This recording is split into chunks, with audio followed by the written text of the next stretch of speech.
আসসালামু আলাইকুম। মৃত্যু এমন এক বাস্তবতা যার থেকে কেউ পলায়ন করতে পারবে না। পৃথিবীর প্রত্যেকটি প্রাণী মৃত্যুর স্বাদ আস্বাদন করবে।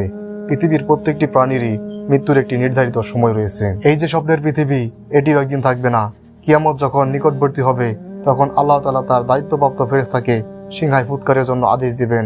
যখন ইসরাফিল আলাইহিস সালাম তার সিংহায় ফুৎকার দিবেন, তখন এই পৃথিবী এবং এই পৃথিবীর পাহাড়সমূহ উদ্দোলিত হতে থাকবে, চূর্ণ বিচূর্ণ হয়ে যাবে, আকাশ পেটের টুকরো টুকরো হয়ে যাবে, নক্ষত্রগুলো খসে খসে পড়তে থাকবে, সূর্য তার কিরণ হারিয়ে ফেলবে, সমুদ্রকে উত্তাল করে দেওয়া হবে।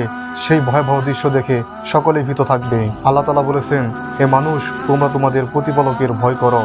নিশ্চয়ই কিয়ামতের ফলন এক ভয়াবহ ব্যাপার হবে। প্রত্যেক স্তন্যদানকারিণী তার দগ্ধ পোষ্য শিশুকে ভুলে যাবে এবং প্রত্যেক গর্ভধারিণী গর্ভপাত করে ফেলবে কিয়ামতের ভয়াবহতা দেখে। তুমি সেদিন দেখবে মানুষকে পাগলের মতো, আসলে ওরা পাগল নয়।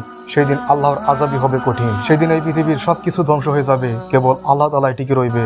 সেই দিন শুধু মানব জাতি ধ্বংস হবে, ব্যাপারটা এমন নয়।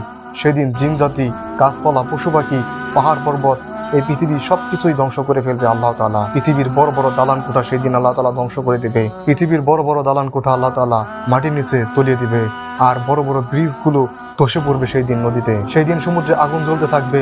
একটি ছাদের উপর থেকে একটি কাগজ মুড়িয়ে নিচে দিলে যেরকম ভাবে পড়ে, এই আকাশটি ঠিক পৃথিবীর উপর সেই দিন সেরকম ভাবে ঘুরিয়ে পড়বে। সেদিন এই পৃথিবীর বড় বড় পাহাড় পর্বত, মাউন্ট এভারেস্ট, কিলিমানজারো, রকি পর্বত সহ সকল পাহাড় পর্বতই সেই দিন তুলার মতো উড়তে থাকবে।